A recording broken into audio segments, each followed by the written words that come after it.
try and tell you guys a story about a young man meeting his biological mother for the first time on national television, the Ricky Lake Show.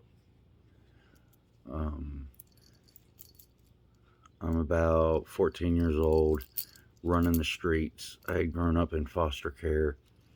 I had grandparents that would have taken me, but I had a sister a year older than me, and my biological mother put me and my sister, that was at the time, she was a little over a year and I was just a few months old.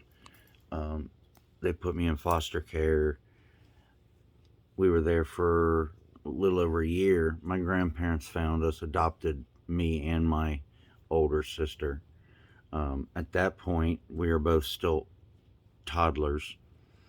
My biological mother, um, my grandparents had adopted us. We were living with them for quite a few years. My biological mother came back into town. This is all still when I was a very little child. I remember none of it. Uh, she came back around, and my grandparents had raised 5 girls and didn't know how to raise a boy. Had never raised a boy. My sister, being another girl, they took her and never gave her back. She was my grandparents' child from that day forward and forever and always. I, on the other hand, was a more troublesome case. I was acting out. I guess I wasn't necessarily the quintessential easy child. Um, Not colic, but similar, just not easy baby. This is all hearsay to me. But my biological mother came back into town, and she was, I guess, seeing a man at the time where she wanted to look like more than just a biker slut like she was at that point. So my grandparents gave me back to her, and she took me from them back to the city. I was with her for less than 6 months, and she put me back into foster care under an alias name, a different name, a different last name made up so nobody could figure it out. At that point, I was 4 or 5 years old. I spent from that time till I was 12 in foster care under an alias name. So I was being called a completely different name for the same first name but different last name. And at 12, my my grandparents had hired a private investigator and found me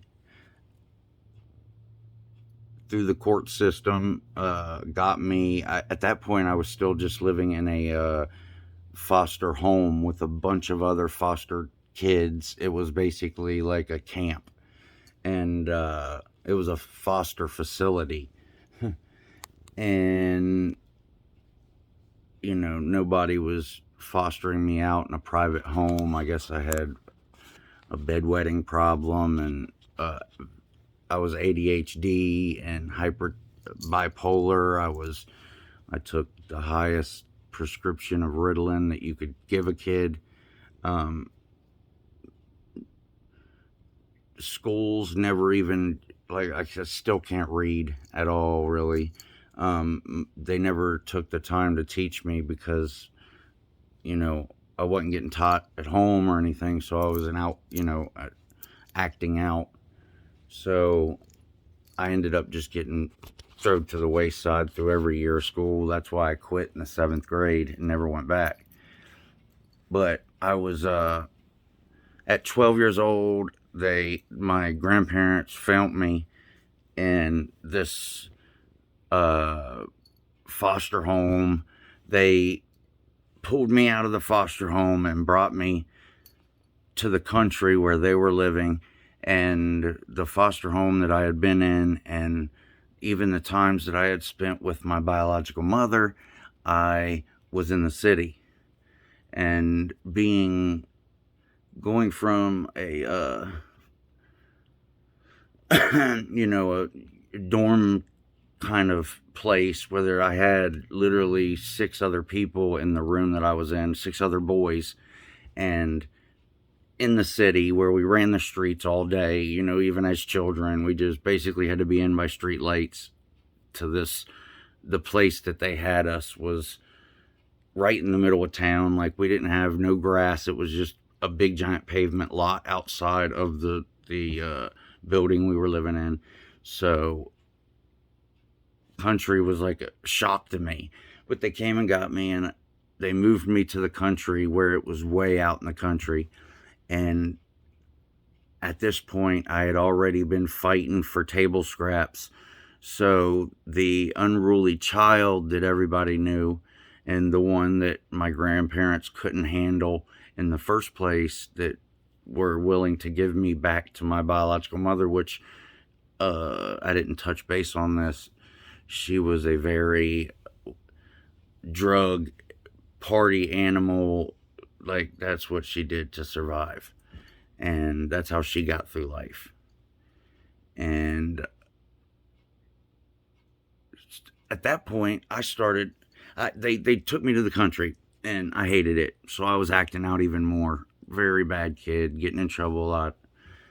Finally, they were like, you know what? You can go to the city and live with family members in the city, which was my aunts. And I went there. I wasn't there 3 months. We got into a fight. They sent me to the store to cash $100 bill. We had just got done moving some stuff. And the guys that they had help move them was people that I knew. They were older than me, but they were like friends of mine. They were adults, but I was still a kid. And they sent me to the store with a $100 bill to get changed so that they could pay one of the guys, a guy named Todd. I never came back, or I didn't come back that night. I ran into a friend. He took me to his house, smoked a blunt with me, and I had said that I smoked weed, and I had. At that point, I had never smoked a blunt. I smoked this blunt with the guy, had every intention of literally just having him ride me home and hitting this blunt, but I smoked this blunt and literally blacked out, got sick from it. Like, I couldn't even hold my head up. I was at his house just laying on his couch. I ended up spending the night at his house because I literally couldn't hold my head up. I would start puking. Next morning, I walked straight home. I knew I was in trouble. Went straight home, got to the door. My aunt said, nope, you might not want to come back here. Your uncle don't want to see your face. I was like, I got the change, still got the money. They were like, take it, go. So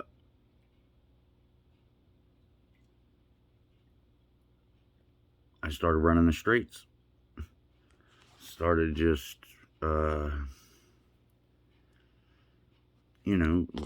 staying at people's houses that I knew from the streets. There was a guy that I knew that was like mentally he was an adult. Like, I think he was in his early 20s or early 30s at the time, but to us he was like this, old man compared to us, because we was all underage. And he would let me stay with him. He had an apartment, and dude wasn't even smart. And like, I was still a kid, and he was mentally not all there. So we would literally use this little tiny Coleman stove out on the balcony to cook anything. And we had a stove, but neither one of us knew how to turn it on, like the gas, to make the stove work. So literally all year, and like, we shouldn't have had the place anyway. So it was kind of a flop pad for all my peoples and all his. And when we wanted to eat, we would cook on that Coleman grill. And, pretty much it was a hood house. But he would get me cigarettes and, food and whatnot. And at that point, I was still too young to actually have a paying job. But I was big enough that if I could find somebody that would give me a chance, I would work. So my stepfather was a truck driver, and he drove residential furniture.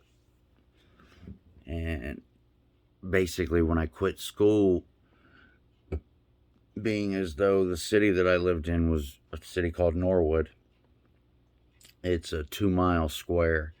And even though I was running the streets, I was within 2 miles square of my biological mother, and never even set eyes on her for years. Like, we did not see each other for years, or at least she didn't see me. There was times I knew where she worked. It was a St. Vincent de Paul, and she don't even know this, but I would used to, in the very beginning, and after years had passed, I would sneak in there during her shifts and hide in the clothes racks and literally watch her from another room. Weird. That's weird. That's creepy. No, I didn't do that. But I mean, it was just trying to get a glimpse of what I thought was, what I was wanting in life. I still had never met my biological father. I don't even know who he is. I have no idea. She gave me some names, but anytime I looked for them or did anything to try and find any one of these names, I got a hold of one guy that personally I look nothing like. I can't grow facial hair. I'm bald. He has a curly, even as an old man now, he has a curly gray set of hair and a beard.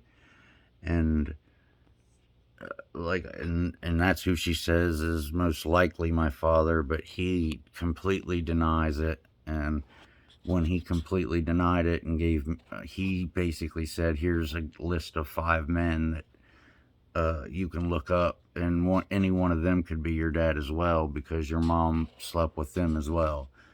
Basically saying she was a slut, and I already knew that. So I immediately blocked the person on Facebook and left it at that. Never tried to find him again. In my